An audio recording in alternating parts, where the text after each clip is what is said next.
Yeah, and what's going on? We're on the same map. We're here again. We didn't think it was possible. Do you think maybe it's just the SOS effect?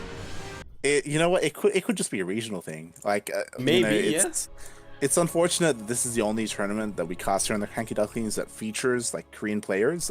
But yeah, we do see a couple of differences with the way they approach the game. Yeah. I feel like yeah. Yeah, if you watch a lot of like the differences between the multiple regions, you can sort of find a couple of different patterns that emerge that are different. But speaking of which, here we are now on the next map of our ESL Open Cup coverage, and we do in fact live in an LE submarine. An LE submarine. An LE submarine. In the bottom right hand corner of the map, spawning in the bottom right hand corner of the LE submarine, we have the red Protoss coming down all the way from Seoul, the Mecca of Esports. He is gonna be representing Jin Air Green Wings Jaguar. Give it up for SOS.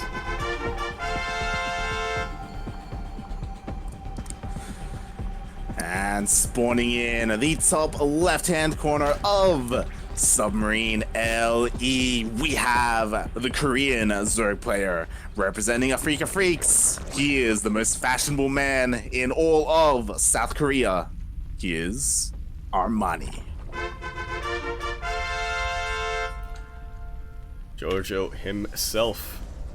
Exactly, and I kind of feel like I was kind. I gotta be honest with you, Light. I don't know enough about Armani, whatchamacallits, clothes. But I feel like the poster, right, for GSL this season, I feel like they kind of played into it a little with Armani. I feel like that's just how Armani usually dresses. Yeah. I feel like Yeah. that's what he typically does. poses. Exactly, and honestly, I just remembered that as I was doing that intro. I don't know if you remember this, but back in SDO, there used to be an active clan called Gucci. And There was. I remember that. It would have been so fitting if they somehow got Armani, and it was Gucci Armani. Like, oh my god. Get on it, owner of Gucci. That would have been beautiful. Look at that, like, and as you were saying, there's a reason why Zerg players respect the probe a lot. Yep. And that is one of them. Probe is a pretty good player, pretty good unit. Yeah. I like this cosplay. It's pretty good in general, and yeah, well, basically, I'm really curious to see how Armani does. Armani, of course, we've cast him a lot. He's done so well in these weekly tournaments to the point where now he's kind of become a favorite to, consistently make it at least to the semis. So I'm really curious to see how he does here against someone like SOS, who is kind of new to these weekly tournaments. Yeah, and it was actually quite a shame, like, that last week we followed Armani a lot. We casted his games. He was looking so good in every matchup, dominated that entire bracket. Come Saturday, I feel like if he was in a different group with different players, he for sure would have gone through. Because he did play pretty well on Saturday as well, but yeah, unfortunately, he went up against Maru and Scarlet, both of which are pretty good in versus Zerg. Yeah, it's definitely hard. What's surprising is Armani, he's doing something similar to Oreo. You think maybe he was watching the games, but yeah, he does focus on the Cybercore, being quite decisive here, and he's looking to end this out, but I feel like we're going to be following a pattern here, like, where SOS is just, if you can just defend this, it's not much to do. There we go, GG. Yeah, I was about to say that this time the shield batteries were thrown down a lot earlier.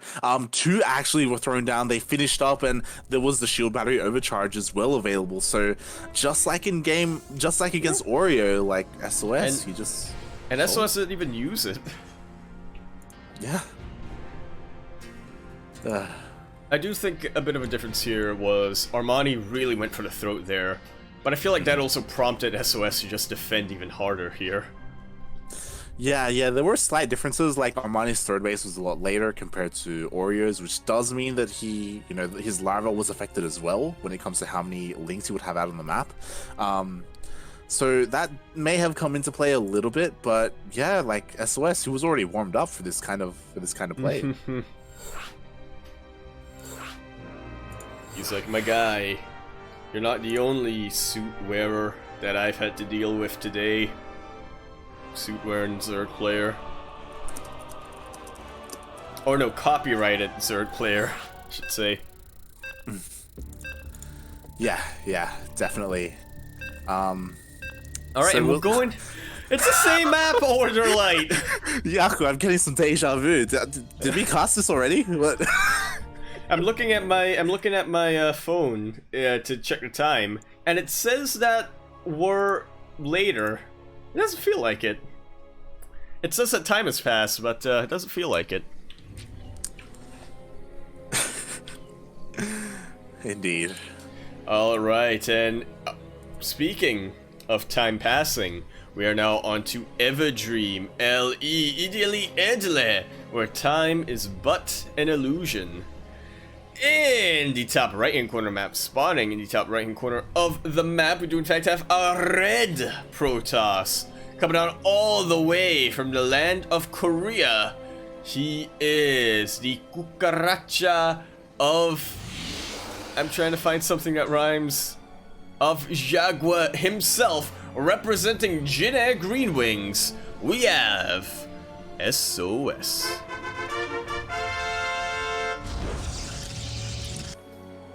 And spawning in the bottom left-hand corner of Everdream LE, we have the Korean Zerg player, the most fashionable, the fanciest, the most Gucci of them all, representing a freak of freaks. It is Armani.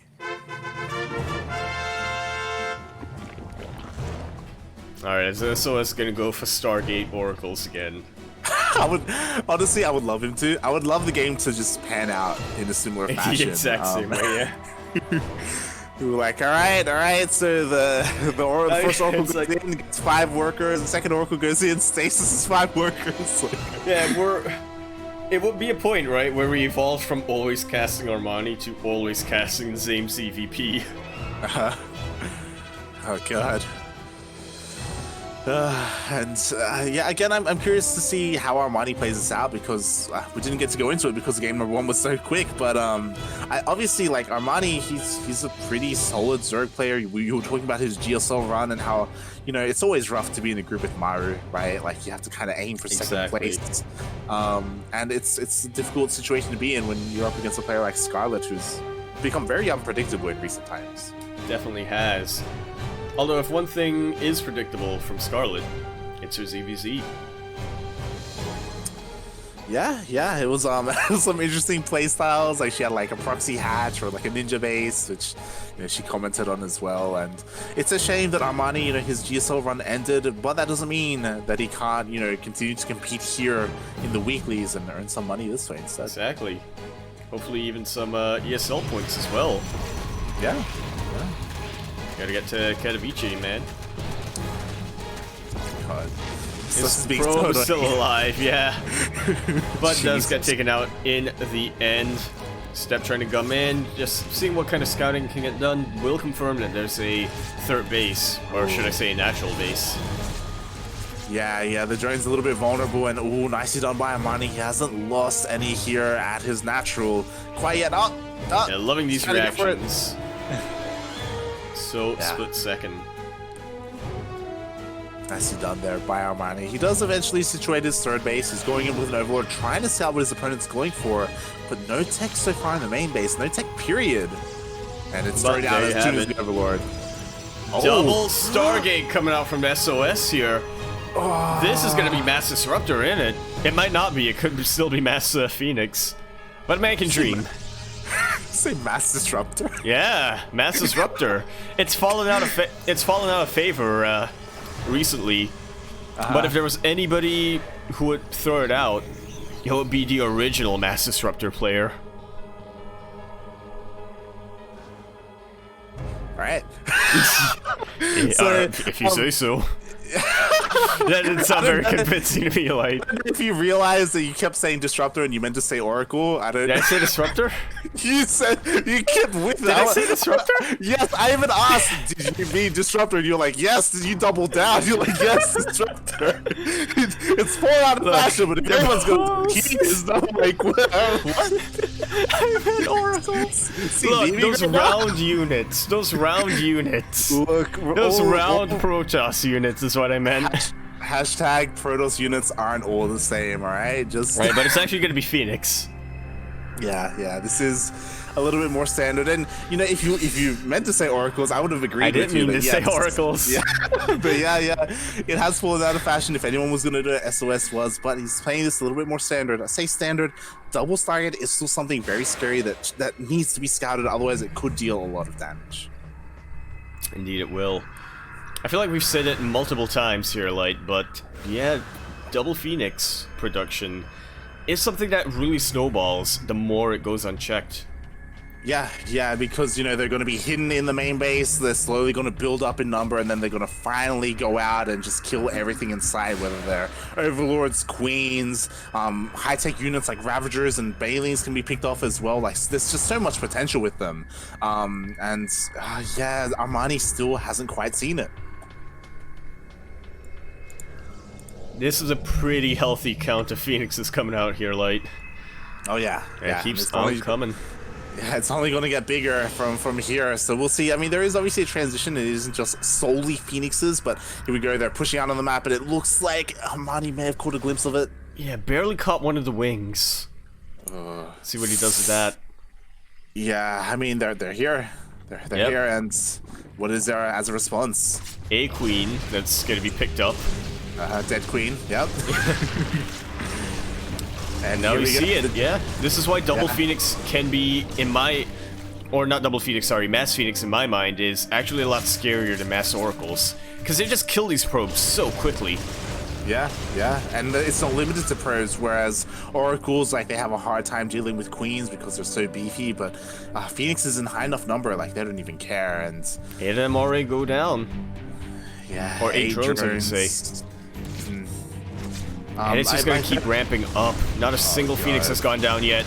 And again, with Phoenixes, you can do these sort of micro tricks, right? Just pulling the injured ones back. You don't really have to keep them on the front lines.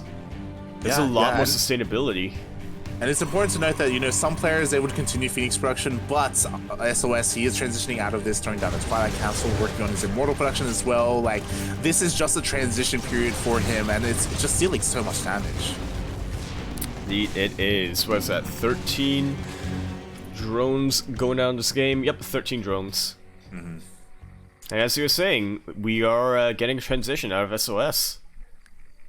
Yeah, even expanding behind this as well. So we do see Armani, he still is ahead in workers, but again, like, that is, we'll see how long that lasts as more workers go down.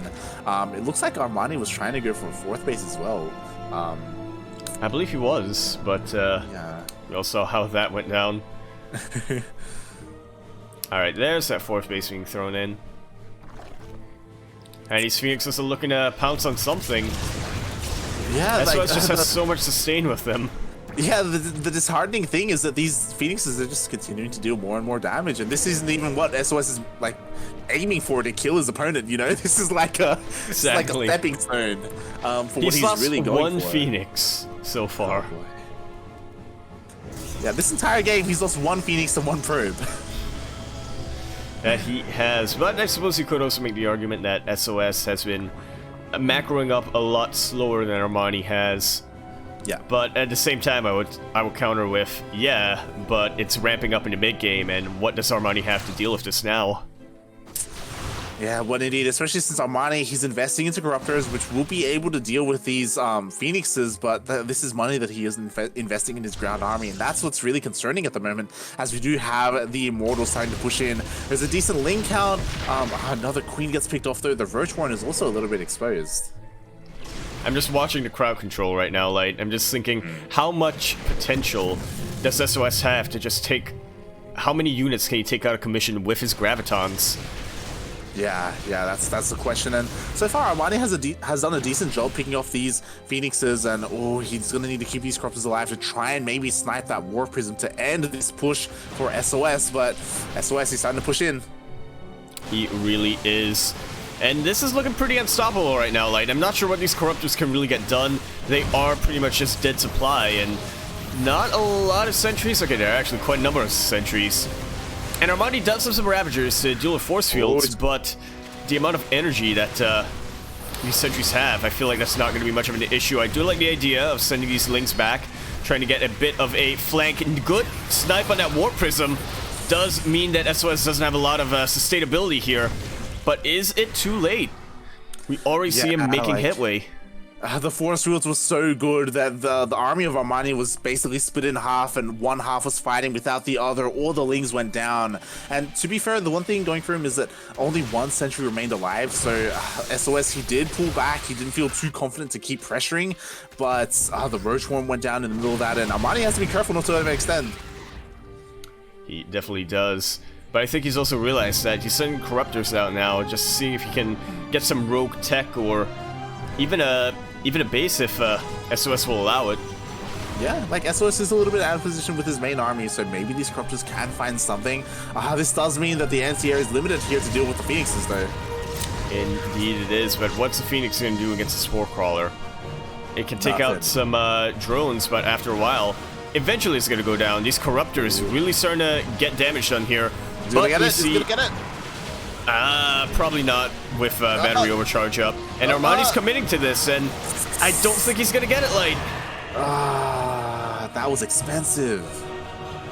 Very much so was, and in the end, what did SOS lose here? Energy, that's it.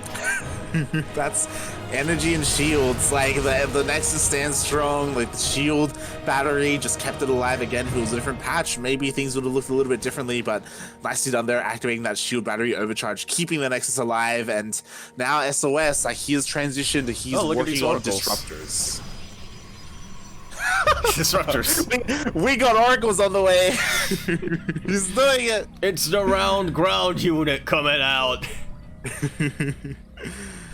It's the round unit, but not the sky one. And Armani, to be fair, like he does still have like the better worker count. Nicely done. We do have Corruptors catching out some of these Phoenixes, able to deal with them. But I'm just, it's all going to come down to the big ground fight. And already SOS is that first fang is AoE. Colossus are on the way. Exactly. I feel like we're at the point of the game where SOS is technically favored, but nothing is really set in stone just yet. There are a lot of things that Armani could do to gain an edge, or SOS could do to lose an edge. And this Baneling run by is definitely one of them. Yeah. Honestly, it would have been an amazing play if Armani had just enough Banelings to kill the Nexus. Like the Nexus is very low on health, so it is possible. It is prone to getting sniped. But already, like, nicely done. He's able to kill a couple of workers, disables a bunch of production as well. Like, this is a nice start. Armani needs to keep doing things like this. He needs to find some damage. Hey, he's looking to get it. Yeah, these Lings are looking to maybe go for another runway. Meanwhile, the main armies did kind of, touch tips there to at the top of the map, briefly engaging, backing off, but oh god, this, okay, I love this. Armani, he just evacuates, he gives up the base, and I think that's the right call. Yeah, I very much agree with you there.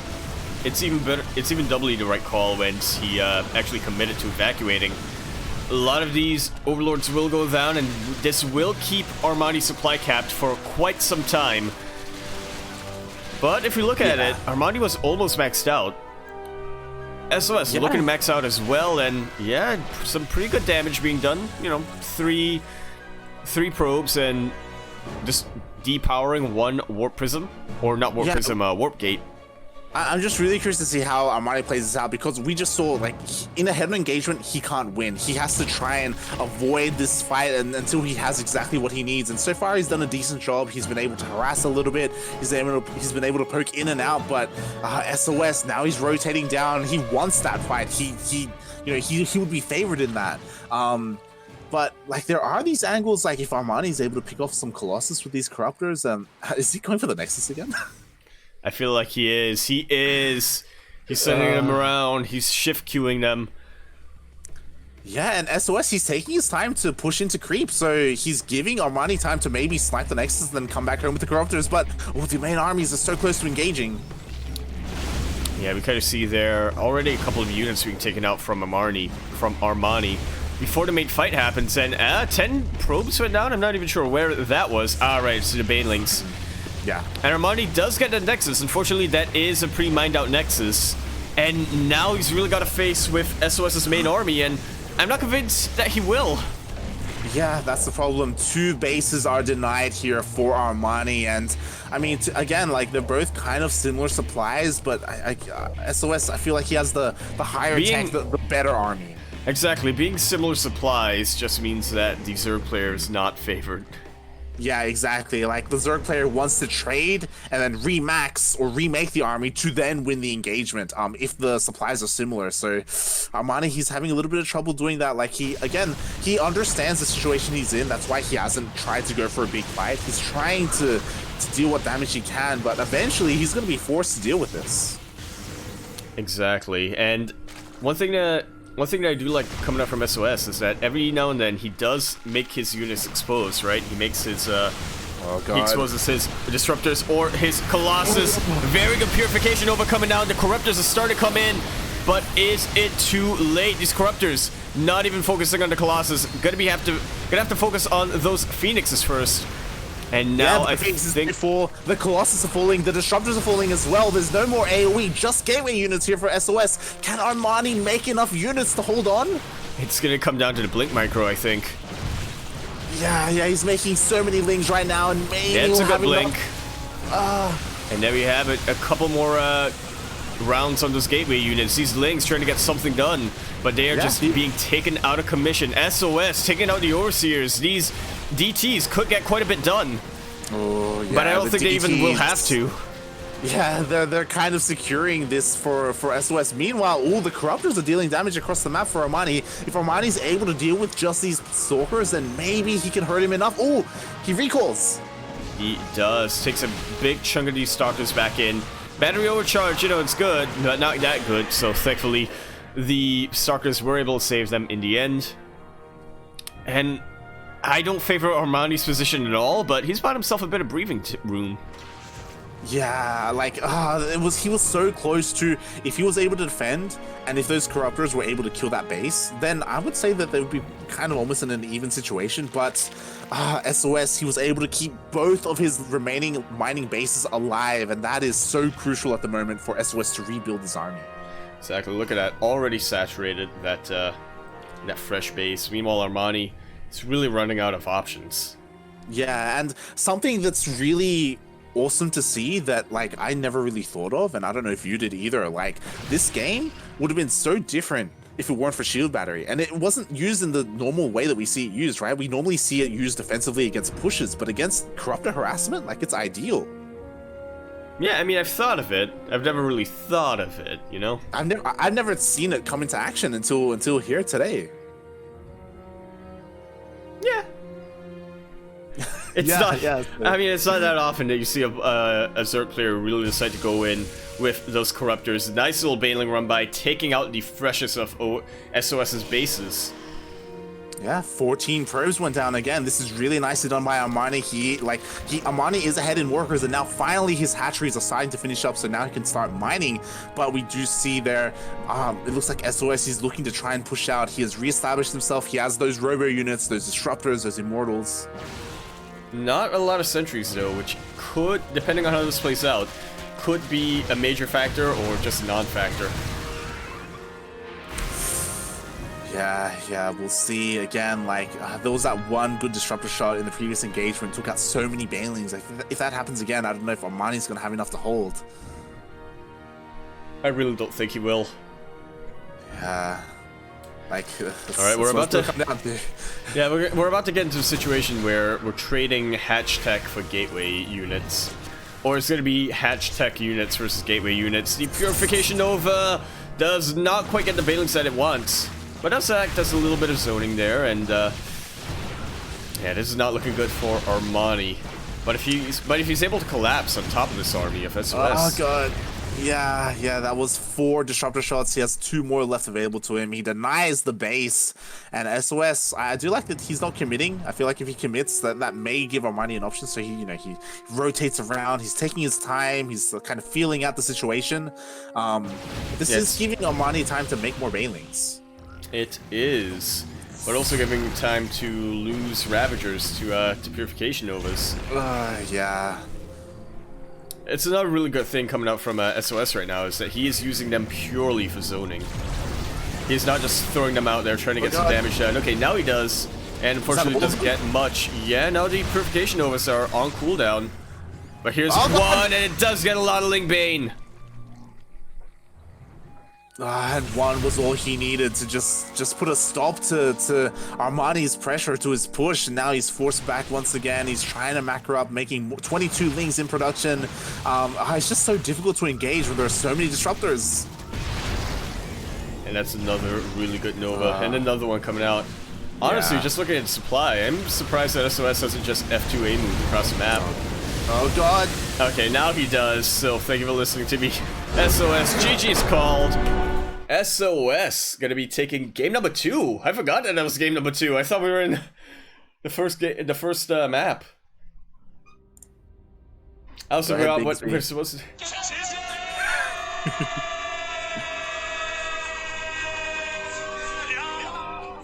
And with that, SOS gonna be making it to the semifinals. Gonna be facing Solar. Yeah, GG, well played. SOS does take out Armani and will face another Zerg. He's been facing nothing but Zergs. Yeah, a lot of Zerg players.